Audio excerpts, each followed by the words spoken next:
Bonjour, donc aujourd'hui pour discuter du whistleblowing one-stop approach depuis le cabinet Field Fisher, j'ai le plaisir de recevoir sur le plateau Jean-François Germain, managing partner de Field Fisher. Bonjour Jean-François. Et Olivier Van Straten, coordinateur du projet whistleblowing au sein de Field Fisher. Bonjour. Bonjour.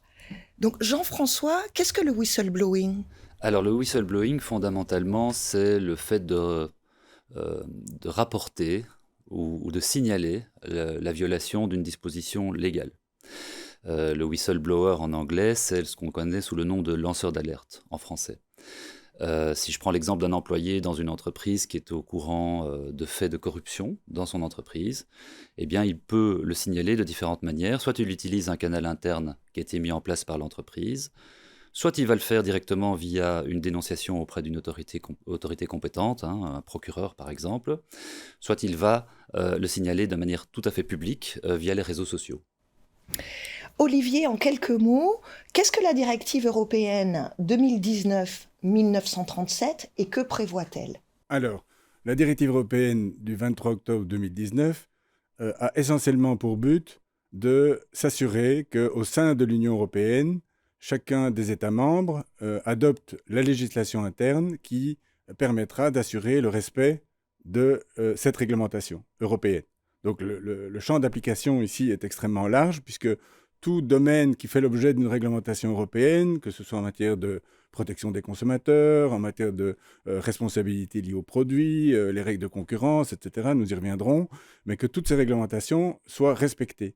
Et donc, cette directive européenne, elle impose deux choses fondamentales. La première, c'est que les entreprises qui ont 50 personnes ou plus doivent, depuis 2023, mettre en place un système de signalement interne qui doit répondre à certaines conditions. Ça, c'est la première obligation, qui est très lourde, puisqu'elle vise les entreprises de 50 personnes et plus en 2023 et à partir du mois de décembre pour les plus petites. C'est la première chose. La deuxième chose, c'est que cette directive européenne assure une protection du lanceur d'alerte, protection extrêmement large, sur laquelle nous reviendrons également, sous certaines conditions. Il faut que l'information diffusée par le lanceur d'alerte ait été obtenue dans le cadre de son activité professionnelle, qu'elles aient été obtenues de manière licite, bien évidemment. Il faut également que le lanceur d'alerte ait des raisons de croire que cette information est correcte. Elle ne doit pas nécessairement s'avérer correcte, mais en tout cas, il faut que le lanceur d'alerte soit de bonne foi. Et puis, comme je l'ai dit, il faut qu'il s'agisse d'un signalement qui porte sur une violation d'une réglementation européenne. Jean-François, est-ce que cette directive est la même dans tous les pays européens ? Alors oui, la directive est la même dans tous les pays européens, puisque la vocation d'une directive, c'est évidemment d'harmoniser les législations nationales sur un sujet donné. Donc la volonté ici du législateur européen, c'est d'avoir un minimum d'obligations imposées aux États membres pour mettre en œuvre cette procédure de lanceur d'alerte, de whistleblowing. Alors, comme c'est souvent le cas dans les directives européennes, vous avez un nombre minimum d'obligations qui sont définies par la directive, mais les États nationaux peuvent décider, lorsqu'ils mettent en œuvre cette directive au niveau national, d'aller plus loin et d'ajouter certaines obligations ou certaines procédures en plus de ce que demande la directive européenne. Par exemple, en Belgique, la matière de la fraude fiscale et sociale a été ajoutée au champ d'application de la loi en matière de whistleblowing, alors que la directive européenne ne l'impose pas aux États membres. Alors quel est le résultat ? Le résultat, c'est que vous avez une directive qui va être déclinée dans les différents États européens de manière différente, et donc il y aura des spécificités dans chaque État. Et donc il est vraiment très important pour une entreprise qui a une activité multinationale en Europe de prendre garde à bien respecter chaque spécificité nationale dans le système de whistleblowing qu'elle va mettre en place dans les différents États européens où elle exerce ses activités. Olivier, alors quel type de violation peut être signalé et qui sont les lanceurs d'alerte ? Alors c'est une question intéressante parce que en réalité, le législateur européen a voulu couvrir un maximum d'alertes, couvrant un maximum de violations de législation. J'ai indiqué tout à l'heure qu'il s'agissait de législation européenne, mais quand on parle de législation européenne, vous savez que l'Europe, elle légifère à peu près sur tous les sujets. Ça comprend la législation en matière de respect du droit de la concurrence, l'antitrust, ça comprend les questions liées à la protection du consommateur, les problèmes de corruption, de blanchiment, l'environnement, toute atteinte à l'environnement.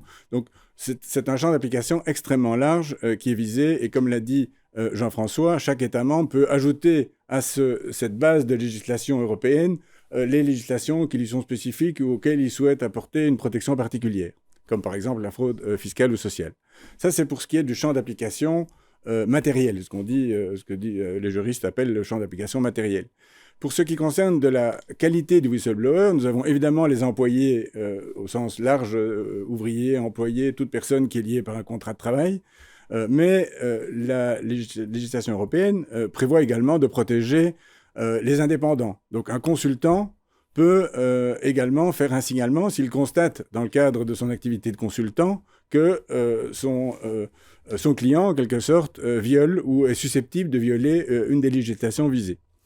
Vous pouvez également avoir les bénévoles. On peut imaginer dans une ASBL, des bénévoles, ils ne sont pas liés par un contrat de travail, mais ils peuvent faire un signalement et de ce fait bénéficier de la protection du lanceur d'alerte. Vous avez les candidats à un job, un candidat qui n'aurait pas été retenu, mais qui aurait constaté à l'occasion d'un interview que l'intervieweur ou la société pour laquelle il souhaite postuler est en violation d'une législation, peut également.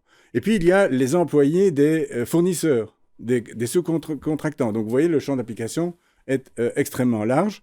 Et pour aller une étape plus loin, on protège non seulement le lanceur d'alerte, mais également les personnes qui lui sont proches, ses parents, ses enfants, voire les sociétés dont il serait actionnaire. Donc, on essaie de vraiment élargir le cercle des personnes qui sont protégées par cette législation. Alors, vous, Jean-François, en tant que managing partner de Phil Fisher, quels conseils donnez-vous à vos clients pour la mise en œuvre, l'application de cette directive ? C'est un grand changement pour les entreprises. Alors la première chose à faire, évidemment, c'est de prendre un avis sur ce que dit cette loi. Est-ce que mon entreprise tombe sous le champ d'application de cette loi ? Comment est-ce que je vais devoir l'appliquer ? Donc pour avoir quand même un cadre dans lequel l'entreprise va devoir opérer pour se mettre en conformité avec cette législation.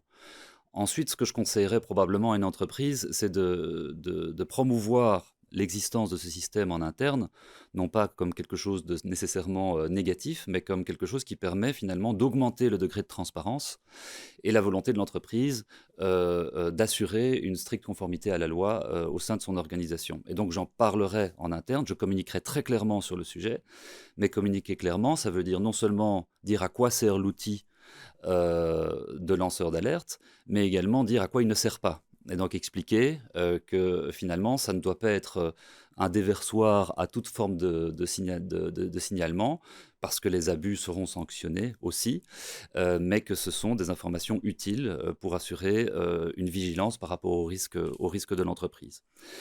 Élément très important, évidemment, il faut prévoir un process qui soit gérable au sein de l'entreprise. Le but n'est pas d'inonder la boîte mail de l'un ou l'autre responsable juridique ou compliance d'une entreprise de différentes déclarations. Il y a des mécanismes à respecter en termes de process, et donc je conseillerais à l'entreprise d'avoir un outil informatique, une plateforme qui permette de recueillir ces informations et d'organiser l'échange avec le lanceur d'alerte. Alors, Olivier, vous coordonnez la mise en place de la solution whistleblowing au sein de Phil Fisher. À ce titre-là, pouvez-vous nous dire ce que Phil Fisher apporte exactement à vos clients ? Bien sûr. Phil Fisher, comme vous le savez, est un cabinet qui dispose de nombreux bureaux dans différents États membres. Donc, nous avons une couverture géographique qui nous permet d'avoir une connaissance intime de la législation de chaque État membre en matière de whistleblowing. Et nous conseillons plusieurs types de clients. Nous conseillons des organisations importantes, sociétés cotées, non cotées, qui disposent en général de filiales dans différents États membres. Mais nous conseillons également des entreprises plus modestes en taille, mais qui sont également confrontées à cette obligation qui est assez lourde, puisqu'elles n'ont pas nécessairement toujours les équipes disponibles pour pouvoir répondre à ces obligations, à mettre en place un système de signalement qui répond quand même à pas mal de conditions. Et donc, pour faire face, je dirais, à cette demande de nos clients, Nous apportons bien évidemment les services traditionnels d'un cabinet d'avocats en coordonnant l'activité de chacun des cabinets dans chacun des États membres pour être certain que dans chaque État membre, l'entreprise qui est implantée dans différents États réponde aux obligations légales de cet État membre. Mais nous avons également développé une solution qu'on appelle le One Stop Solution, qui en fait consiste à offrir à nos clients une solution vraiment intégrée, à la fois le service juridique, la documentation juridique, mais également la plateforme informatique. Puisque nous avons un partenariat avec un développeur de plateforme informatique qui répond bien évidemment à toutes les conditions légales, et nous offrons la totalité de la solution pour que le client, finalement, n'ait pas à s'interroger, tiens, quelle est la meilleure plateforme sur le marché et quelles sont ensuite les différentes obligations en termes de configuration de cette plateforme. Donc nous offrons pour un prix raisonnable cette solution intégrée, et la particularité, c'est que Phil Fisher propose également aux clients d'être l'intermédiaire entre le lanceur d'alerte et le client. Donc très concrètement, lorsqu'une alerte est lancée, elle arrive chez un avocat du cabinet Phil Fisher qui peut s'assurer qu'il n'y a pas de conflit d'intérêt par rapport au lancement d'alerte et aux personnes qui ont été désignées au sein de l'organisation du client et qui peut éventuellement dispatcher l'alerte vers les bonnes personnes et qui va travailler en étroite interaction avec ces personnes pour assurer le retour, d'abord l'accusé de réception qui est obligatoire dans les 7 jours et ensuite le feedback, donc l'information du whistleblower sur les suites qui ont été données à son alerte. Et donc ce système, bon, très clairement nous apparaissons évidemment comme le conseil du client, nous ne sommes pas le conseil du lanceur d'alerte, ça c'est très important à signaler, d'ailleurs le lanceur d'alerte le sait dès le départ, mais il est évident que le fait d'interposer un cabinet d'avocats assure le client que le processus sera totalement conforme, ne surcharge pas les équipes en interne, leur permet aussi d'avoir un support en cas d'alerte qui peut soulever des problèmes importants dans l'entreprise, dans tous les domaines du droit qui peuvent être concernés, raison pour laquelle nous pensons avoir une valeur ajoutée dans le processus. Olivier, Jean-François, merci beaucoup. Merci. Merci.